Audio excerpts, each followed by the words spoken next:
Hello, Internet, and welcome once again to the Always Online podcast. Multiplayer gaming at its finest, brought to you by MMORPG.com, your home for all things multiplayer related. I'm your host, Mike Byrne, aka MagicMan. This is episode 451. And of course, we're doing the show live, twitch.tv/MMOBomb. We've got chat hanging by to give their opinions on everything we talk about today. And if you get a chance sometime, join us live. It's always a lot of fun, pre-show, post-show. We've got a stream after the show. So it's always a good time to be had. We've got a lot of gaming stuff to get to today, including, have you ever left an MMORPG that you actually liked? Not one that you thought was crap and you're just leaving, but one that you've actually liked. What took you to that point? We'll talk about that and more with our host. First up today, Mr. Anthony Jones. What's up, sir? Hello. It's always great to be back in the seat to talk about what's going on. And I mean, there's always new things to talk about, so I'm glad to be here. Always. And for the first time ever, the two newer MMO Bomb staff members hit the cast together because we've got Rose Happa, Aspen Pash. What's up, Aspen? Hey, yeah, I feel like it's been a really long time, and to be rejoined with Anthony is just kind of like amazing. Yeah, the two of you were hired at the same time, and I've been keeping you separate as far as the cast goes while you got acclimated for your first few months of writing articles, doing your columns, doing the cast, doing the occasional first look. We've had Anthony do one or two. Of course, Aspen will get in on that fun stuff as we go forward as well. So it's nice to have you both. I did have to flip a coin, though, for the upper right-hand screen, because that's always been a seniority thing on this show and on other shows I do. But since you were literally job offered on the same day, I did flip a coin. It was Anthony this time. It could be Aspen next time. Who knows? We'll flip a coin each time the two of you are together. But I'm excited to go through it. Let's get started with the news.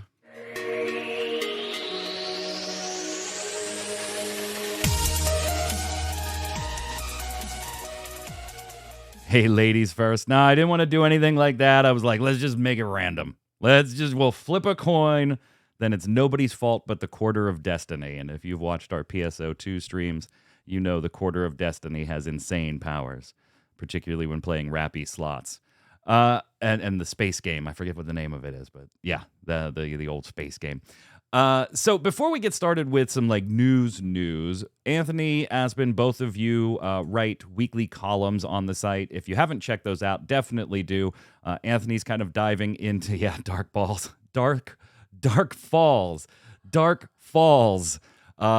Anthony's kind of looking a little more at game design. Specifically, lately it's been MMOs, but he's going to kind of move that into some other multiplayer realm. And you looked at, Final Fantasy XIV's glorious housing with archaic controls.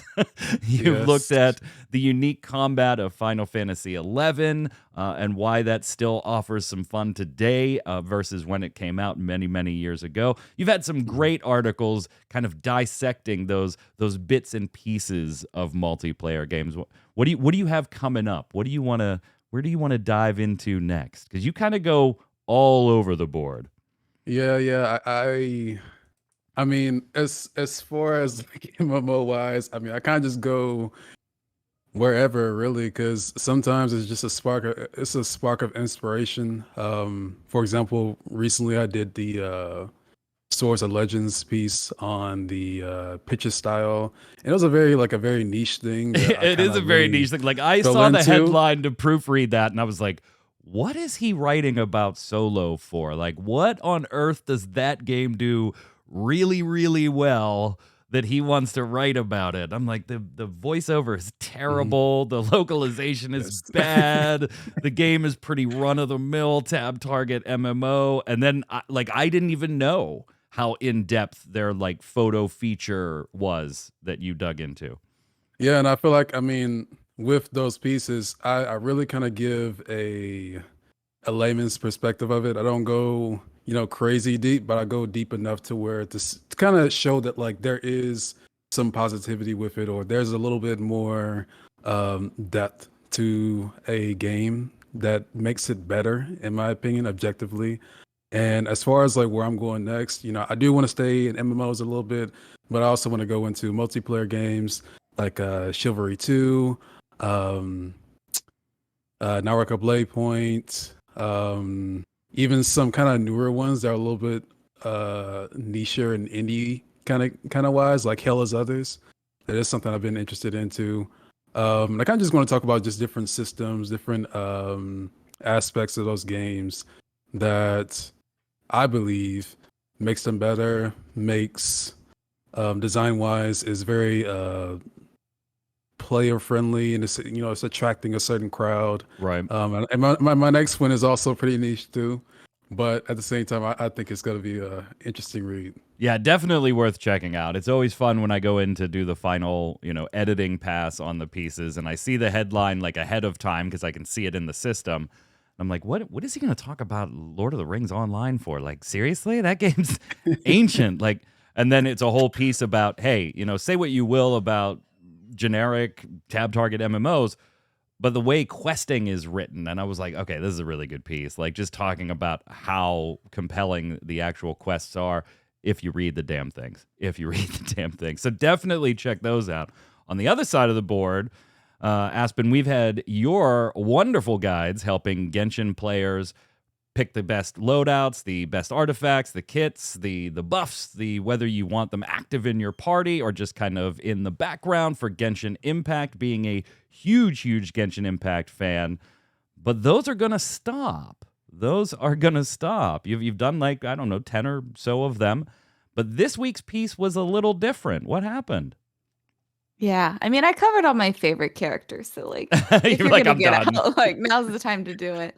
But yeah, I don't know. I was really looking forward to the new patch, getting into Sumeru. I was feeling a bit down about Genshin for a while. Was excited about the new patch, and then I was playing it, and it just didn't grab me like I thought it would. And the stories and the quests were so long and so boring. And I'm like, I can't grind a game that's not fun. Like, I just can't do it. And especially since that's the game that I stream most often, like, I'm the person who wears like what I'm feeling on my sleeve at all times. If I'm not into something, I can't fake it. And when you're trying to be entertaining on stream, but I found myself being so negative. I'm like, this is terrible. I don't like this. I don't care. And even when I was doing like the gotcha system, which is the most fun part, who doesn't love gambling? I didn't care. Like, I was like, meh, it's fine. Like, if I don't get the character, it's cool. And that's when I realized, like, I think it's time to walk away from Genshin. So what was it? Like we had, they had an interview with the HoYoverse team over on, I forget the site. We covered it, and I apologize for not being able to give credit off the top of my head. But there was an interview where they talked to the HoYoverse team, and there were a couple like, softball-y type questions to kind of set the interview up. But then they specifically talked about endgame, a big concern for longtime Genshin players like yourself. Like two big concerns I've always seen on Twitter are endgame and how on earth can new players suck up all this lore and story when some of it is encapsulated in these like limited time events and things like that. There's bits and pieces missing for newer players that come in. And they address both of those. To be fair, they did take the questions on, and they said, we are looking at ways to kind of bring that limited time content into the game in some way so that it's not just gone. They didn't have specifics, but they're looking into that. But then they did kind of go in depth and said, as far as endgame goes, we got nothing. Like we're not really planning to do anything in addition to the existing Abyss endgame content. And the rationale they use, to me, not being a Genshin fan, just being a gaming fan in general, and I don't have anything against Genshin. I enjoyed my time in it. Their rationale was like, we don't want to cause player anxiety. And I just kind of threw question marks above my head, Rose. I just kind of didn't understand the logic here. Yeah, people were angry with that. They did not like the word of anxiety dealing with the Spiral Abyss. So yeah, you mentioned two really big things, which was the locked event content, the limited time event content, and then the end game content. So the limited time event content. Like, that's cool. They're looking into it. That's been an issue for a really long time. Some reason the most fun and memorable content with actually a really compelling and great story was always limited time. And if you missed it, you missed it. And it was terrible because sometimes you didn't have the time to play it. And while it was around for like, 12 days, sometimes you're busy and like Yeah. those 2 weeks go by and then you just miss it. And it was terrible. Like when I joined later, actually. I didn't join when Genshin first came out. And so when a character was introduced, Sakramush, I was like, oh, okay, like he's cool. And everybody's like, we've seen him before. I'm like, I mean, I haven't. Like, who is he?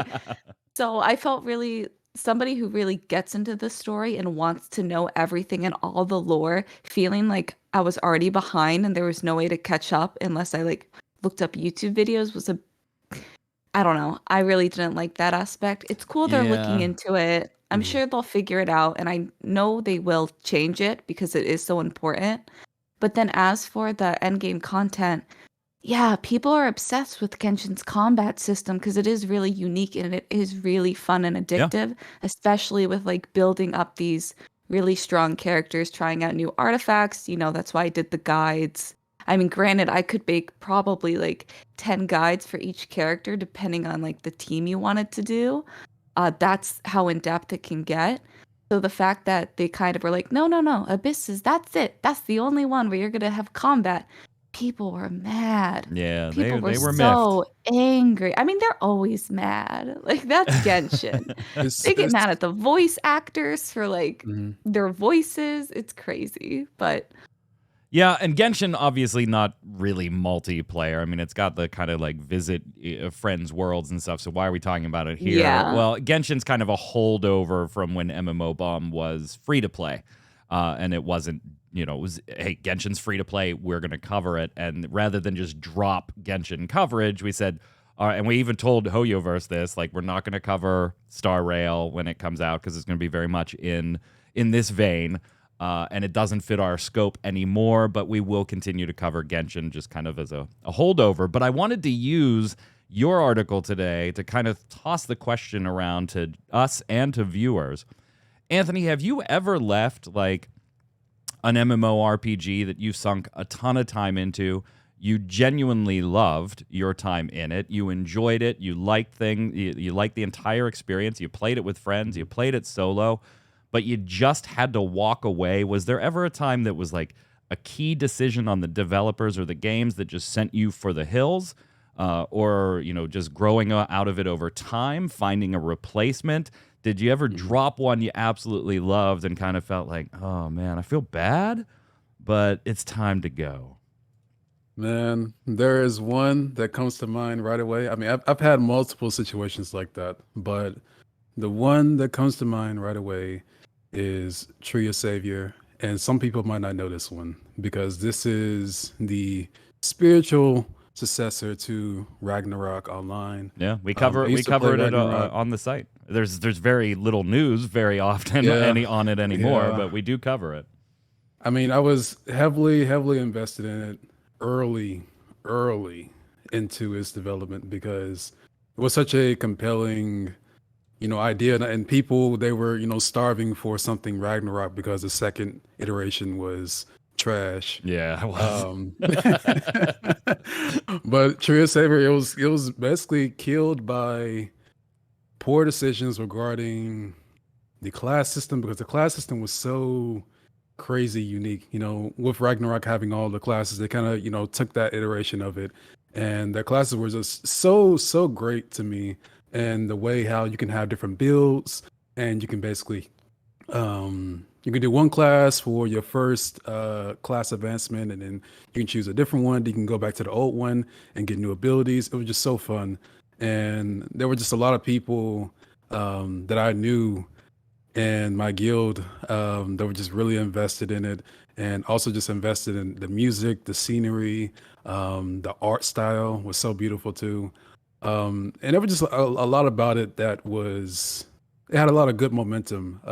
But I think some of the issues with it was kind of latency issues, and the monetization of it was very Very bad. They had like this kind of subscriber. I don't know. I don't even know the gimmick anymore. It was just like it was basically a subscription process where you basically get additional benefits for being subscribed to the game, and they basically used that as a crutch and it made it pay to win, I believe. And eventually Imagine they made that. Imagine some that. weird, yeah. Eventually they made some really weird decisions, and bots got into the game, and Yeah, they Old didn't care Glory about it bringing up in anymore. chat, Tree of Savior, bots killed the game for them. Yeah, yeah, and eventually just the leveling and the scope and the new player process, because eventually they got to like some very crazy numbers, and they had all these zones that were just empty. And I mean, I don't even remember when I left. I think I left when people around me started leaving, and at that point it was just gone. And It's the one you nowadays, feel bad about. yeah, yeah. Takal saying, "Hey, Final Fantasy 14's kind of doing that," and Takal's a 14 fanboy, like absolutely through and through fanboy, but kind of, hey, they seem to be focusing more on raids and ultimates and not so much on the content that they explore, like deep dungeons and things like that. So I love deep I think dungeons. you're gonna get some. I mean, we're gonna get another one, but yeah, the spacing also increased between patches by a couple of Mhm. weeks. So like if you were taking a little bit of time off at the end of a patch to go play other stuff because you were done with everything you wanted to do, there's now an extra 2 weeks tacked on to the patch cycle too. So definitely consideration there. I've had a couple. I left Rift, yeah, when I played it. I left Rift, which I absolutely loved at the time. But that was more, it was Try on Worlds at the time, and they had totally botched and screwed over the ArcAge fan base when that game finally came west. Remember, like, the fiasco with the Founders Packs and things that were promised to be in it? People paid for it, and then they weren't in it. And Always the packs. always, always. And so I boycotted Rift for, I think, about 2 years until they finally made good enough on that deal that I felt okay going back. So that was one. Genshin, I obviously I wasn't as invested in Genshin as you, Aspen, but I left when there was like Taiwan stuff being censored from the chat. I fully understood why HoYoverse had to do that. They're a Chinese company, and they kind of like being open. And so they have to placate the government in some ways, but I don't have to necessarily support that. The one that, like, in line with yours, Anthony, where there wasn't some like external factor, like my current boycott of Blizz and stuff like that, Mhm. was Phantasy Star Online 2. I mean, Okay. huge PSO fanboy, was amazed when it finally came west 8 years after it had launched. Played it every day for months and months and months and months. Oh man, I remember the trailers. I was so hyped for it. And I did not burn out on that. I just kept going. Didn't care. What are we doing today? Let's play slots for 6 hours on stream. Didn't care what I was doing. Mhm. The problem there was when New Genesis was announced, I was like, why the hell did you even bring this one then? Like, because New Genesis was announced like a year after they brought it west, and then Mhm. all development shifted to PSO2 New Genesis, which I appreciated the new combat style, but was bare bones as hell when it felt like they launched that early. And I was like, Mhm. yeah, I'm kind of done. I'm not doing this all over again in a world where I got to wait 6 months for every patch to kind of like you, Aspen, with the whole, yeah, you're patching frequently, but there's not a lot here in these patches. So that's kind of my big one. Any other one besides Genshin for you, Aspen?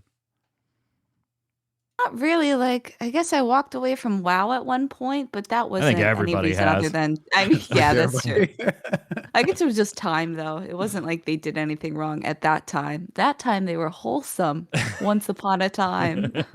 Once upon a time, they were wholesome, not like they are today. So let's talk about them a little bit. Look at Aspen with this segue. Love I it. know, you're welcome. Love it. Love it. Love it Expert when segue. yeah, she volleys, I'll spike. Not a problem. Not a problem.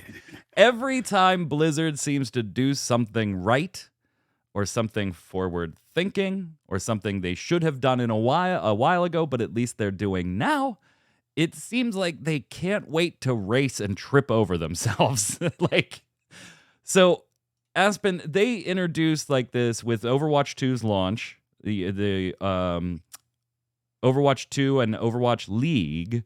They were creating a couple new programs for underrepresented groups here. What was this all about? Because this was fantastic news. Yeah, this was good news. They're representing underrepresented groups. So it kind of sounds like, what does that mean? Basically, what I think it means is it's representing genders that aren't male. So if you're female, they, them, non-binary, you are under this umbrella term of underrepresented groups. And so they're introducing two new like they say like calling all heroes. Yeah, it's like So initiatives. so they have the Challengers Cup, which is one, and then the other one is the like caster boot camp. So from what I understood of it, the Challengers Cup is more streaming based, and then the casters boot camp is kind of preparing you and training you for esports in a way, like if they see potential in you, but anybody can sign up. The only issue that I found, because I actually tried to sign up, was when you join their Discord, they make you take a picture with your username, your Discord username. And I'm like, okay, like I get what you're doing here. There's Like, better ways to figure out you're not a bot. right? Because the whole thing is like with gender and like not specifying, like as long as you're not like male, but people can look a certain way but identify as something else. So I'm like, it doesn't make sense. Yeah, Like, that's a little weird. Like the initiative yeah, itself, though, is good to see out of this. Now, like where it will go, how successful it will be, all of that stuff, of course, has yet to be determined. But yeah. kicking the initiative off is a good move for a company that hasn't had a lot of good moves lately, Anthony. I mean, it's great PR, but I also feel like this is an opportunity for them to be kind of cherry picking certain identities that they want to back. It's very easy for them to do that, especially with the whole picture thing. I mean, that's easy right there. You don't have to do any work, any research. Just if they fit the model, just do it. That's my only caveat with it, but I think it is a really great initiative. As far as longevity wise, I do worry because a lot of people might see it as these group of people are being ostracized from the main leagues. And while there is this prep, Or not necessarily ostracized, just to, I think what you're trying to say is just in a separate basket. Yeah. You know, I mean, almost but- segregated, right? Yeah. That's the correct word. I mean, yeah. I mean, they do. It is kind of segregated in a way. And I just wonder how much prep, how much is going to go through with it, because Blizzard are known for doing things and not going entirely through or delaying something. And I just feel like this is a stunt because, I mean, right now everything else is burning around them. Yeah, I don't necessarily disagree. That was my whole point on like how long is this going to last and how successful will it be? That has yet to be determined because any initiative of any type takes a dedication, a plan, financing, a direction, clear-cut goals. Like, and we don't have a lot of that publicly facing right now, and I don't think it needs to be. That's fine.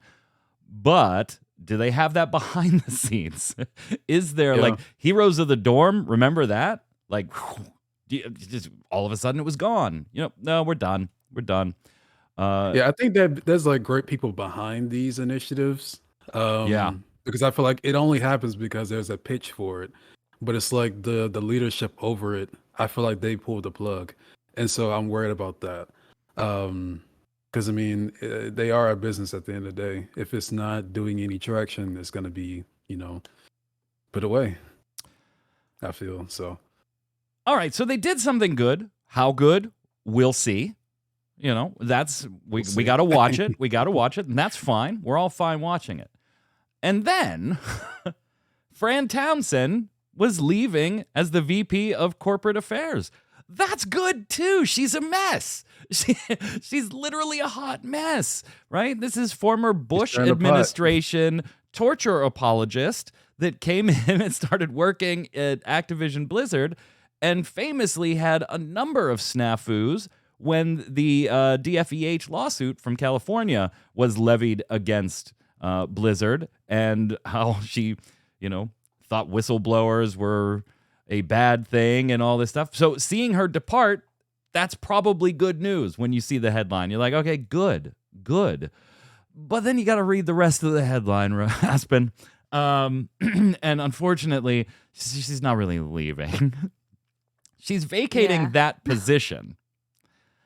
But she's now going to be taking on a consultation role as senior counsel for Bobby Kotick himself and the Activision Blizzard board of directors. This isn't exactly the type of person, and Kotick's letter about it was absolutely ridiculous.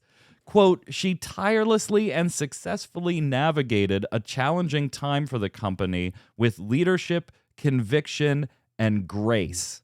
She's done an extraordinary job enhancing the strong governance and compliance programs. What world does he live in? Apparently on the yacht world. Yacht world. Because he is unbothered by anything about what happened with her. And it's very spiteful. It's very spiteful, and it just goes to show that like the ground floor and the top floor, there is a huge like enclave, distance level disconnect.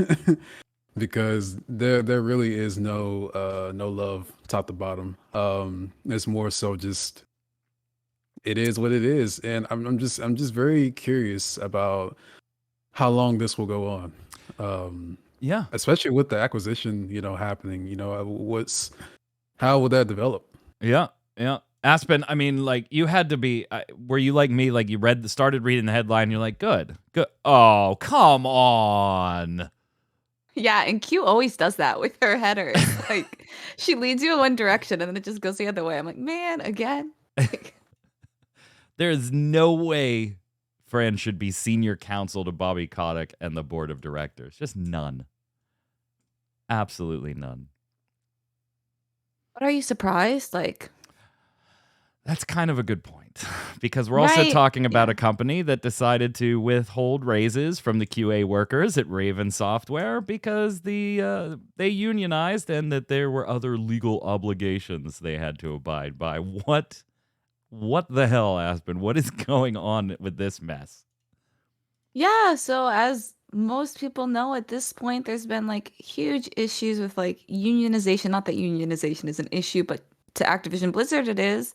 And so Raven Software is just trying to get what they are owed by unionizing as QA workers. And we've seen a lot of stuff happening recently with QA workers kind of being undervalued, underpaid, and underappreciated. So unionization has kind of come along to help. But so Activision Blizzard, during this time when like the unionization is going through and trying to figure out how exactly it's going to work, they gave raises, but they didn't give raises. Like, they withheld the raises from the QA workers, and their reasoning behind it was like due to legal obligations under the National Labor Relations Act requiring employers not to grant wage increases while an election was pending, because the election is still pending. So yeah, they're still doing you- their contract negotiations and stuff, which Activision Blizzard has been stalling the hell out of too. Right. So they're like, apparently we could not institute new pay initiatives at Raven because that would be brand new kinds of compensation changes, which kind of affects everything like under this decision-making process. So that's why they couldn't do it. But at the same time, I feel like if they really wanted to, they could have figured out a way. Yeah, they managed to figure out a way to do other things. Yep, Yeah, doing they- everything. Yeah, else. they managed to figure out a way to do other things, like launch Overwatch 2. Oof. I mean, did it long? Oof. They crawled out. Yeah. Oof. Slowly. Yeah, the last 72 hours have been a bit rough, to say the least. And that's not even talking about the early feedback, gang. the early feedback from people, particularly when it comes to the battle pass, the rewards in it, and things like that, are not good. It's obviously getting review bombed for a lot of reasons, that being some of them. But just from the tech side, not a great launch. What's funny is about 5 or 6 hours before the servers went live, I was like, oh, I guess I got to go put that stupid phone number on my account so that if I do decide to get into this thing, I will. And the battle.net account page kept throwing errors. And I even tweeted from MMO Bomb's account. I was like, yeah, this can't be good, gang. The account settings page can't handle the load on it right now. What on earth makes you think the game is going to be able to handle the load? Then, of course, Blizzard trotted out all the usual excuses, whether true or not. We have no idea externally. I'll give them the benefit of the doubt on this because this stuff does happen with other companies too, but they claimed massive DDoS attacks in massive waves, bigger than the normal DDoS attacks that Blizzard is always basically under. Bad player onboarding to get people on the system. They've had to take away the phone number requirement for people that had Overwatch 1. They had different waves of people getting ousted because they had prepaid cell phones, so they put those phone numbers on their account. Blizzard said, no, no, no, we're not doing that. It's an absolute cluster, Anthony, over the last 72 hours. And that doesn't even mention that when you do get in, you're likely in queue behind thousands of players, if you manage to get that far. Yeah. It'll go from 40,000 to 30,000 to 20 to 10 to 500 to 0, then back to 40. I mean, that's basically the stun lock that a lot of players are in. I mean, not even just like players, critics can't even play the game to even say anything about it. That's one way to keep the early reviews from getting out there and affecting sales of your free-to-play game. It's going to influence it. It's going to influence it.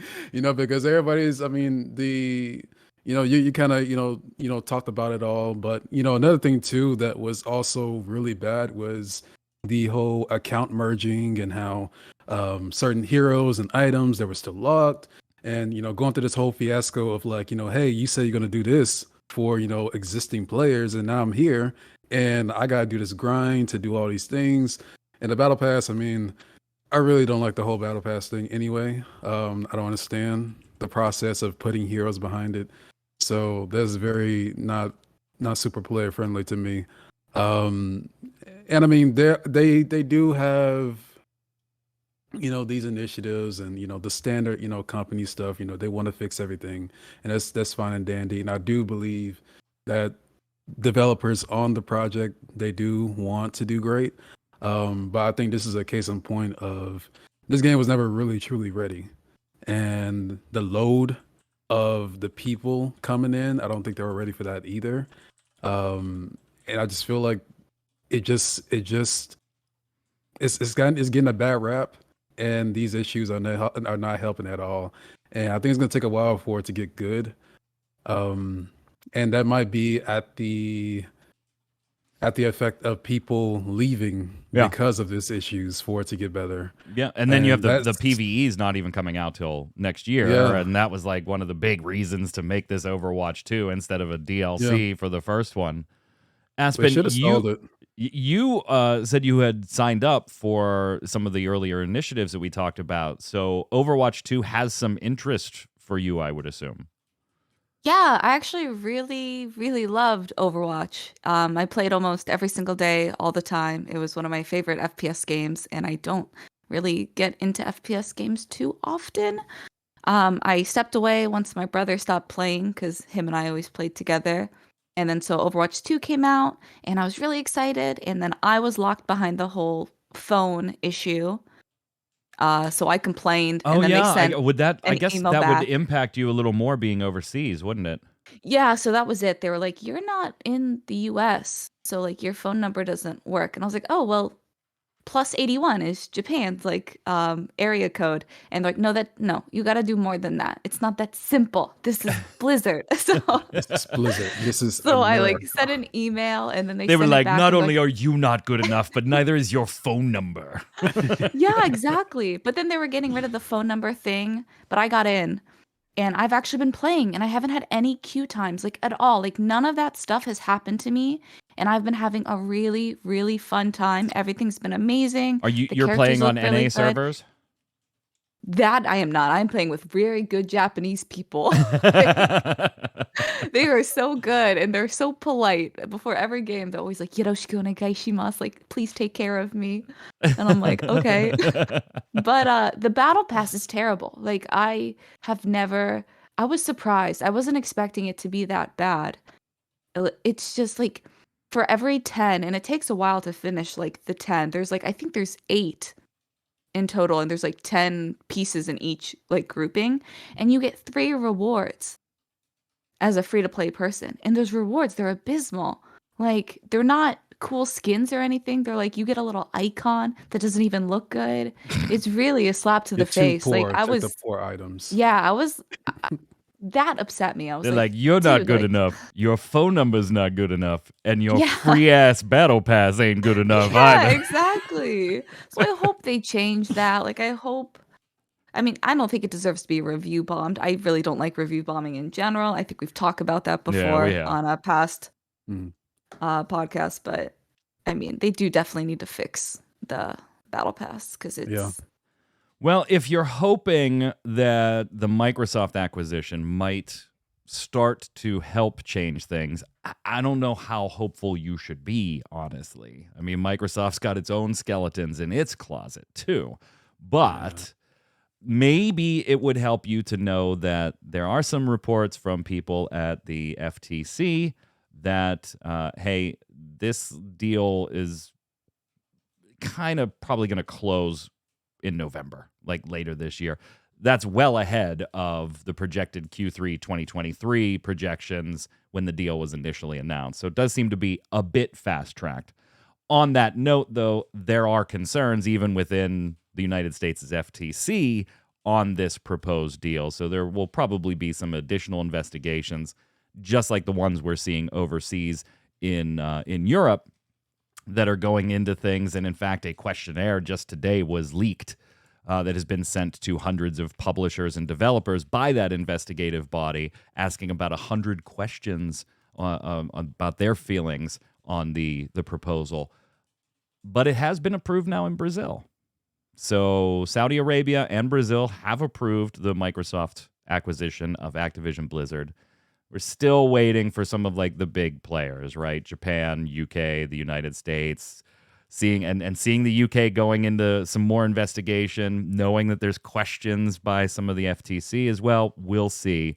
Brazil's answer to Sony was basically, hey, our job is to watch the competitiveness of a market and ensure the consumers are protected, not to protect these individual clients.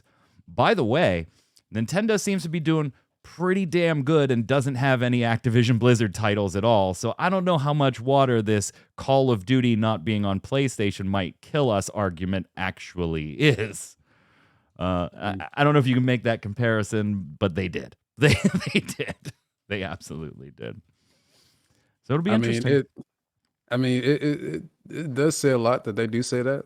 And I mean, it is something that Sony needs to step away from, because they have this infatuation with Call of Duty and it is not healthy. Like, I feel like they forget that Sony forgets that they have all these PlayStation IPs, these first party studios, a crazy library of games, and they want to remake Horizon again. Oh, not again, but they want to remake Horizon after what is it, like 5 years ago? Like, to something a little bit more. By the way, open your stuff up to be on PC. Make a market that you don't have right now, which obviously they're starting to do a little more and more. Now you can link your PlayStation and Steam account officially. We had seen that in like a data mine thing, but now it's official with Spider-Man and going forward. So they've said, hey, we're going to be making PC live service games. Those will generally be available on PC close to the console launches. Hey, those other games, though, yeah, that's going to be at least a year before we launch a console game and bring it to PC. That's just dumb. That's just dumb in this day and age. Bring them out at the same time. There's no reason to make them console exclusive besides you're trying to do what you're accusing Microsoft of doing. If I put the game on the Sony PlayStation, Aspen will go buy a Sony PlayStation. And I want to make sure I have at least a year of her deciding whether or not she wants to buy this console before I give her the option of just grabbing it on PC. Like, you're literally doing what you're accusing Microsoft of doing by saying they're going to take Call of Duty and make you buy an Xbox. Anyway. That's Sony, though. That is Sony. Yeah, you're right. You're Like, right. ever since the PlayStation 2, the PlayStation 2 did so well in Japan. Like, it was insane how long the PlayStation 2 was sold out It for. did pretty well everywhere, I think. Like, Yeah, and so it did well. like, because of that, I think, I don't know, and like, Japan has a problem with like modernizing up. They're just like this giant grandpa that waits for other companies to do things for a really long time to make sure that it's really gonna work, and then they'll follow suit. So I think we have about another like 5 years before Sony's like, okay, we'll do it too. We'll do it too. We'll go ahead and put it on the PC. Why not? I mean, they're gonna shoot themselves in the foot with their whole. I guess at this point you could call it archaic because their exclusivity plan and how they want to kind of stockpile IPs and not really follow suit with. I mean, we can't say Nintendo is following suit because they're hanging on to their games like close. Yeah, and their online service still sucks. It's still awful. But as far as like their number one competitor, like Xbox, like it's like you are like way behind in certain like aspects of like this market, and people like listen to people like they want Returnal, they want Bloodborne. They want all these games on PC. Just bring it and do the same with, the multiplayer games. If you had to wait a year for like these older games, that's great. Cool. Make the time for that. But if it's like a newer, like single player game, I do believe that there needs to be a lesser time or like something like some process behind it. They said, at least a year for those types of titles, which is just asinine. Then you got Xbox, who's just like, hey, do you have anything that can play Game Pass? Yeah, cool, you got the game. Yeah, you got the game then. Yeah, anything Game Pass runs on, which is we're getting to the point where most toasters can run it now. It'll be on Samsung fridges within the next 3 years. You can sit there and play Doom on your Samsung fridge. Yeah, put it in Tesla. They want to do that. The whole gaming. Anyway, they're gonna beat them. That's a whole side story. That's just whatever. Whatever. All right, let's head over to some kind of unexpected news and some like fun little bits here. My.GAMES, gang? Yeah, they sold. They sold this week out of nowhere. Out of freaking nowhere. So VK Company no longer owns My.GAMES. They've sold it for $642 million USD, which to me is a mind-bogglingly big number for My.GAMES. Doesn't quite cross the $1 billion threshold, but still, I mean, I guess I shouldn't have been surprised after like the Daybreak sale, but think of the titles, right? Skyforge, Alad's Online, Warface. I get Warface is huge, so maybe that not so much here in the U.S., but East Warface is huge. Left to Survive, Armored Warfare, like they have a pretty big library. But when you look at the games, you're like, all right, yeah, Warface might be really big overseas, but how big is Skyforge these days? How big is Alad's Online these days? They're still kicking, they're still making content, but how big and profitable could those possibly be now? Well, Alexander Chachava, managing partner of Lita Capital, closes the sale, and now they own all of it. Lock, stock, and barrel. No clue what this will mean for the games long term. I would assume, being venture capitalists, that they will try and milk them for anything that they haven't been milked for so far at this point, Aspen. I don't know. Yeah, mobile games, a little bit in there, but weird sale. Did not expect this one. Yeah, they're going. Oh, go ahead. Oh, okay. Sorry, I was gonna say, if you thought Alan's Online was like pay to win before, just wait. Just wait. Right. Right. Yeah, they're definitely gonna go for the mobile game side of things. I think of No Cat. I think of War Robots.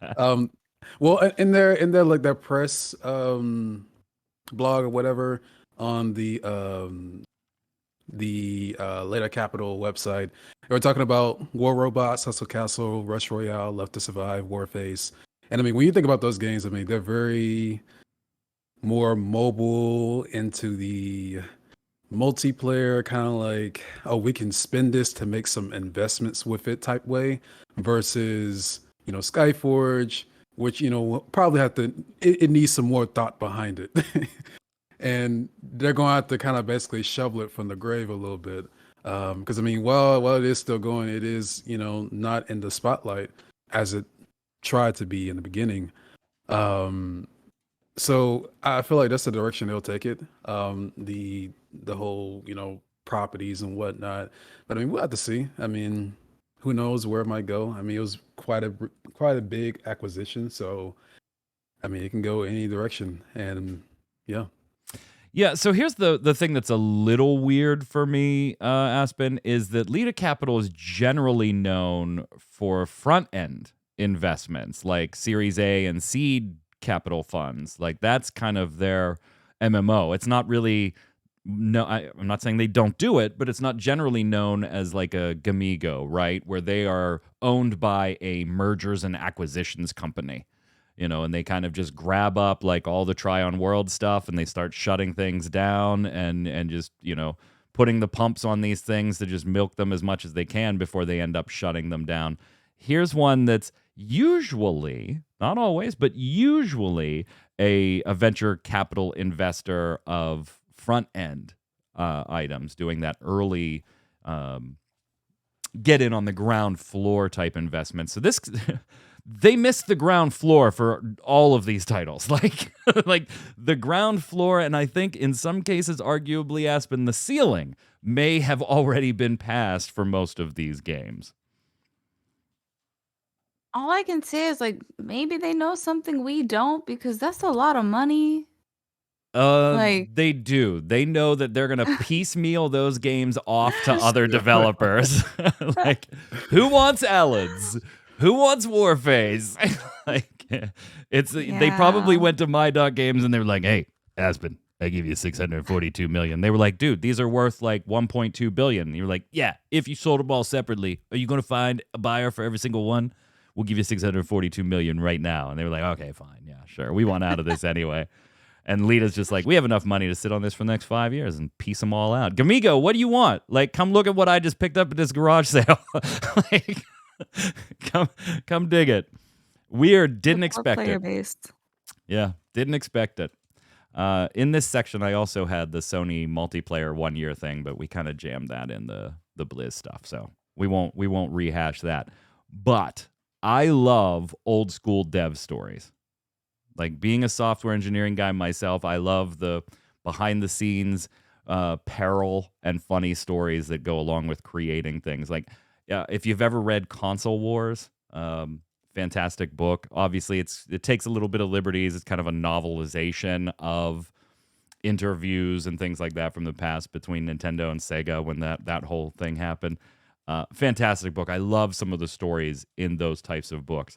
Well, we got a great one, what I think is a great one this week, when programmer and game designer Tim Cotton, that is misspelled in the first paragraph. I fixed it in the other ones and missed that first one. Now it's going to bug me. Let me go get it. told a story about Ultima Online and particularly item duplication. And we identified dupers themselves and their storage depots. They had homes full of duped items and NPC vendors, and they were selling them to players. The duping ring stretched across multiple servers comprised of distinct groups not necessarily working together. They'd evolved the same behaviors, though. Make a ton of UO gold from selling all these duplicate items and then selling UO gold on the secondary market for cold, hard cash. So what do? Well, obviously, you gotta fix things, right? You gotta fix the duplication bug. And then they're like, yeah, but we got a lot of stuff left over that we got to get rid of. All this stuff is in our system. What do? Well, they didn't just delete it, Aspen. They had a bit of dev fun with their plan. Yeah, it was crazy. Like, I've never heard of this game before, so I was like doing research on it. I was like, what the heck? Like, how did they get away with this? But I guess because it was at the beginning, and that's how they got away with it. But yeah, so they You got never heard of even. Ultima Online. So you've like No, when you yeah. got involved in MMORPGs, you didn't like go back and start playing some of the older ones to just check out where the genre came from. You just like picked yours up and ran. I mean, of course, I went back to the dinosaurs roaming the MMOs and played everything under the sun, Soul and Aspen is a top tier Meridian 59 player. Like you don't know that about her. yeah, You wouldn't know that about her unless you saw the cast. No, I just I'm a even founder. like fans of or fans of MMOs that haven't played any of these games. I'm really surprised. Like Ultima Online was. I don't know what that is. I don't know what that is. I wish I could see it through your eyes. Once again, there. Anyway, what did Yeah, they when I do? saw it. Yeah, so so yeah, I mean it was tricky. Obviously Cotton was like angry and I wouldn't even say angry. He was just like, "No, like we're going to get you guys for this." And so yeah, so first they created again, pardon my not knowing code that well, but they created a system where everything was dyed so they could tell what was a duped item. Like, okay, so that was copied, that was copied, that was copied. And they're like, all right, like we should just delete everything. But the higher ups were like, no, no, no, you can't delete everything. Like some of those people actually paid for those items. Like they didn't know it was a duplicated item. Like you're gonna harm a lot of the player base. And he's like, okay, okay, okay. Like let me think on it some more. Like I have an idea. We can burn down their houses. So that's what they did. They like made a code to attach to once they attached the code to the house would look like it burned down because they would make rubble, fire spawn around it, and then a little like Yeah, scarecrow in little the straw middle of it dummy guy. too. Yeah. And oh my, like, what's a traitor on it? Like, Yeah, it was just it said crazy. an effigy of a traitor is what the sign on the scarecrow in this burnt house. I absolutely love it. Like you could not get this approved today. Like you could not. Like the higher ups would be like, absolutely not, absolutely not. But I find stories like this, Anthony, just fascinating. I love it. Yeah, I actually love this too. You definitely would not see this getting approved today, though, No. because the amount of you gotta be a company that's got big balls first, and then secondly, you gotta know how to take the repercussions of it because people are going to go to Twitter and go crazy. Yep. But it's super dope, and I'm glad to see that in the past there was this personality of developers, and a lot of it was really shown. And I just hope in the future, like we kind of get back to that a little bit. Developers being more than just devs. These are people who have opinions about certain things and how to do certain things, and there's like a memory behind it as well. There were comments on the article alluding to a very similar type of situation that Warframe found itself in with Digital Extreme over at Digital Extremes. Viper chiming in saying a much more intelligent response than Digital Extremes' strategy of reversing all the transactions and extorting the item buyers that couldn't have known where the hell the item came from. Midori chiming in and giving some additional detail if you want to check out those comments, but saying, yeah, Dean, the higher up, should probably go to jail for that. How the hell was that legal? So yeah, maybe some of the old methods are the best methods.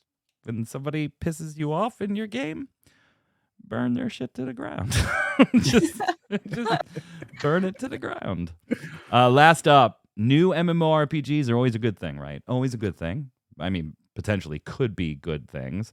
But we got 3 new projects coming out of Lionheart Studios. And if you've never heard of Lionheart Studios, they're the team behind Odin Valhalla Rising. And this is courtesy of MMO Culture doing some translation work, so credit where credit is due. They're working on a couple of things that really don't pertain to multiplayer, but I'll throw them here for you. Project S, it's a console and PC cross-platform looter shooter. And they feel that, hey, looter shooters have higher longevity, looking at Destiny and games like that, of course.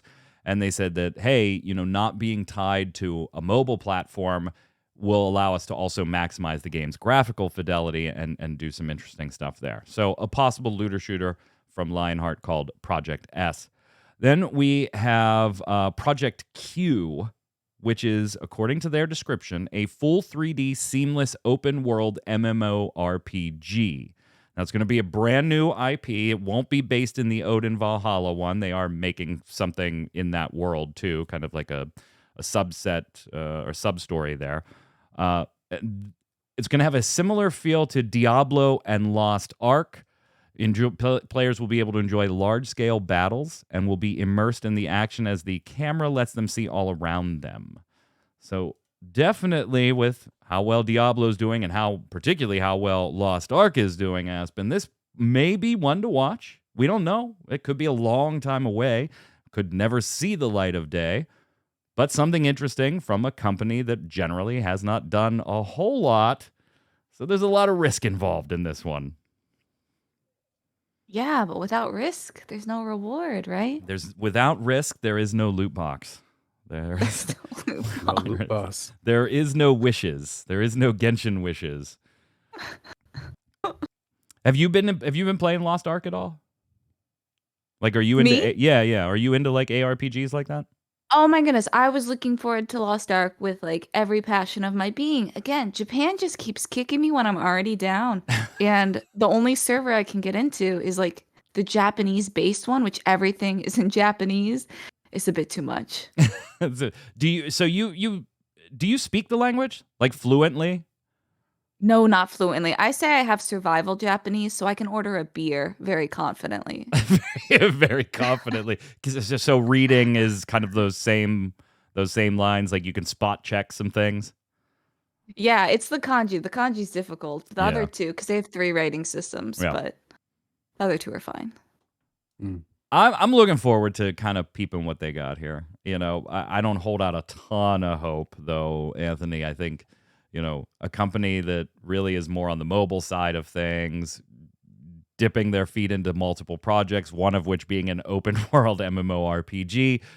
Famous last words have been spoken in some cases. Yeah, I mean, in recent memory, I think about how I forgot the studio name, but Ashfall, how they were basically throwing that, this is, something Fallout inspired, and this is kind of throwing, something similar to Diablo. I honestly forgot what the hell you were talking about. We did like a whole segment on a show, and I'm like, Ashfall, what the hell is that? The NetEase thing. Yes, and it's like, with them having a mobile background, I feel like it's gonna be exactly like that. It's gonna be a little bit jank, and with them doing 3 different projects, like, I don't know why devs do this, but like MMOs, like they take time. They take time and commitment to really, go and do it. A little bit. Yeah, a little bit. And and with them wanting to go with this something like Diablo and Lost Ark that has like, this progression to it, and there's like a lot of, equipment. You're gonna have to make the combat, flashy, and there's gonna be all these things to keep people invested. Like, that's a lot of systems in place there. So it's gonna be a huge undertaking, I would say. We'll keep an eye on it. We'll keep an eye on it. Let's slide over and do the weekly bombs.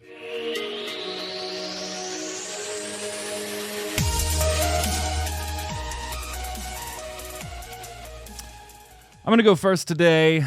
ESO, Elder Scrolls Online, does get some things wrong from time to time. I hate that the craft bag is hidden behind the sub and a bunch of other things. But I've always enjoyed ESO to a certain extent. I got to give them a da bomb. There is a feature in Elder Scrolls Online that, upon messing around with and digging more into, just needs to be in every MMORPG from here on out. And that is the way that they have executed their curated loot and their sticker book. It's not called the sticker book, it's called your collection, but we all just call it the sticker book.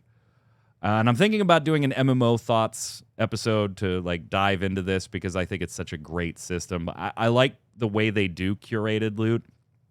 It's still random, but if you have collected a piece from that set on a particular boss monster in a dungeon, it will not drop that piece again for you until you have collected every single other drop they have. So even if you don't get your desired drop the first time, you will eventually get it as you fill out the entire set, the loot table.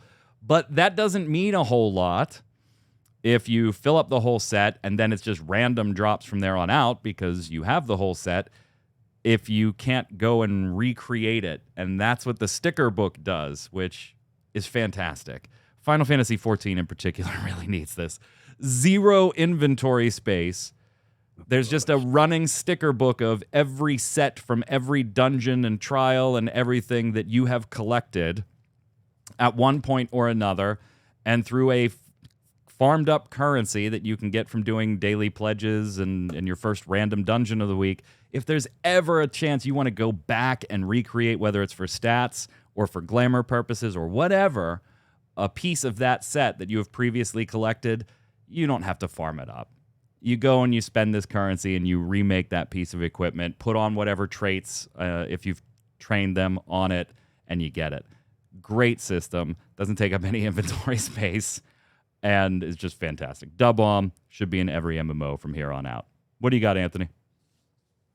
Well, my dub bomb is actually for the Blade and Soul team, actually. Over the musician class. My preview event, well, not the preview event, but my meeting with them over that class and their enthusiasm for, keeping this game alive and injecting something actually really new. They're taking, experimentation kind of route right now, and they're really happy about their Unreal Engine 4 transfer, and I just think like their motivations and how they're taking the game is pretty cool. I know a lot of people are not really invested in Blade and Soul, and there's some issues with it and so on and so forth, but like Blood and Soul, when I first, came across the game, like I love the combat. I just love the energy behind the character movement and so on and so forth. I feel like the musician class, it kind of interprets that they are willing to go in a new direction. So yeah, dub bomb to them. Fantastic. What do you got, Aspen? Yeah, I'm actually going to give a dub bomb to Overwatch 2 and an A bomb to their battle pass. Really simple, simple review. Simple and easy. Aspen's Overwatch 2 review here on MMOBomb.com. Great game, Yep. would not battle pass. Yeah. Tikal in chat says, to bomb to Anthony's cat, not giving a single solitary damn. Just going to go be them. Hell, what y'all think. Old Glory saying, to bomb to Cyberpunk 2077. Been enjoying the game after finishing the anime. I finished the game once when it launched, so I'm going to go for the other ending with another build, and to make it more different, Japanese audio. Yes, going full weeb after the anime. Ninja Panda's chiming in with an A-bomb to Overwatch for taking away something that worked and then launched a bag of problems called Overwatch 2. From MMOBomb.com and YouTube, don't forget to leave your weekly bombs in the comments below, either on the site or on YouTube. And your question of the week answers, they're a vital part of the show. We need those in there. And click like and subscribe while you're there. No cast next week. There will not be a cast or a stream next week. Everybody has the week off as far as the show goes. I'll be traveling and running articles and stuff from the road as I head up to my son's college for a family homecoming weekend thing. Dishwisher, just put in like a placeholder. It said draft. So if I forget to do a full comment, at least multi-bombs go to Quinn and Flynn for reasons to edit later. Dishwisher, you did not make your return to the comments to edit. So I figured I'd just put in your bombs the way they were. I kind of like them anyway. Go ahead, Anthony. The Pie Maker says, a bomb to me for getting one wrong in real or fake stream reviews. The bomb to Flynn, I love him.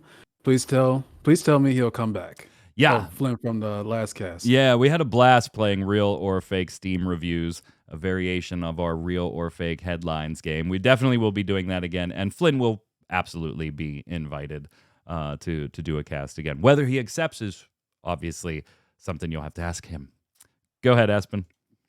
Corey V, who would have thought that Stadia wouldn't last long? I know, we're all shocked. Poor Google Stadia. Oh, Poor Google. Yeah, I guess they'll have to make do with all that money. I went to the graveyard.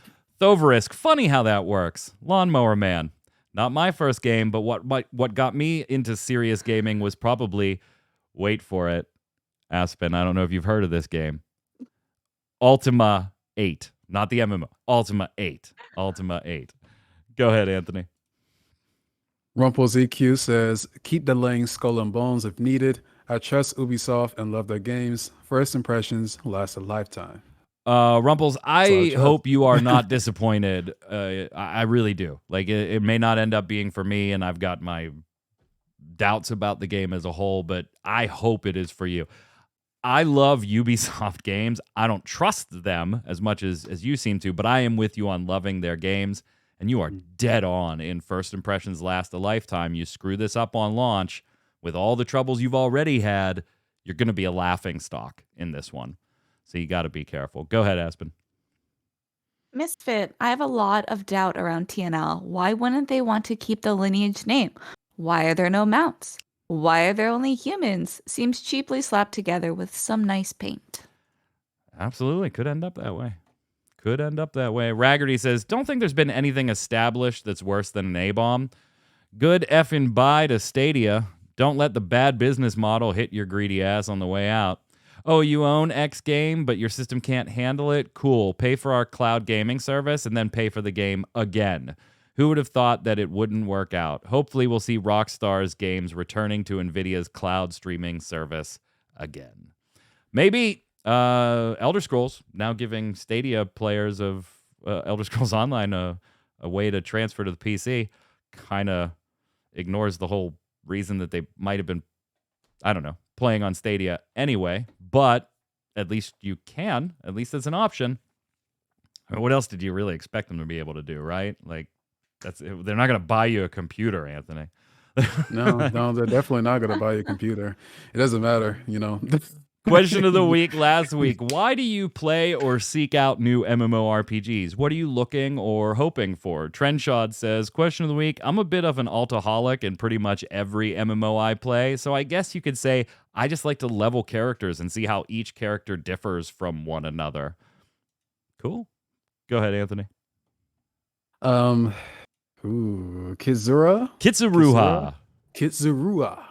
Sorry, I got it wrong. Question of the week. I stopped looking for MMOs a long time ago.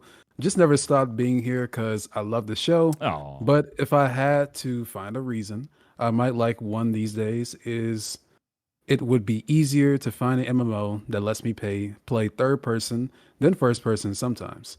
So kind of like Elder Scrolls a little bit. Yeah. Even then, I'm sick of too many fantasy games and sci-fi outer space titles. Let's get more cyberpunk, not specifically 2077, but the style that came long before it. Oh, okay. So kind of like an old style, kind of Yeah. like more. Oh, I don't even know if that's Remember like when City of Fallout-ish. Steam was a thing? I don't know if any, but like I remember covering that for MMO Bomb, that being a big deal because not only was it like gorgeous looking in a steampunk Mm, way, but it was also browser when browser looked really shitty at that time. mm. Go ahead, Aspen. Okay, Rad Gordy, question of the week. I'm not playing any. I know, bum answer, right? But WoW ruined my want to play them. I played the crap out of the first Guild Wars and soon after went to WoW. Everything after WoW just wouldn't connect with me. It's not like I didn't try. Star Wars, Perfect World, Blade and Soul, Guild Wars 2, they just never stuck. Once I see a game loop, I lose interest and I think I'd rather be doing other things. I feel that. Fair That's a enough. good point. That's a good point. When you see the loop, that's when you start to lose You're that like, how excitement. interested am I in this loop? Mm. None? All right, I'm out. I'm out. Max level? Yeah, it doesn't matter. I'm out. I'm out. But you spent 150 hours. Yeah, doesn't matter. That's a sunk cost fallacy. I'm out. I'm out. Question of the week this week. What's ever caused you to leave an MMO or multiplayer game that you loved? Like we were talking about at the beginning of the show, we want to know what's caused you to walk away from a game. And you've got 2 weeks to get your weekly bombs and your answers to that question in the comments with no show next Friday. We'll be back the following Friday, same time as always. Until then, Aspen, where can everybody find you? You can find me across all socials with Rose Hoppa. Anthony. You can find me on Twitter at @JonesWriter. I just repost stuff and post and talk about things. So Post and talk about things. I'm Mike Byrne. You can follow me personally there at magicman1, but more importantly, follow at MMO Bomb so that you'll get a tweet with every article, giveaway, first look video, interview, podcast stream, and so much more that we do. Until next time, stay safe. We'll see you on the servers.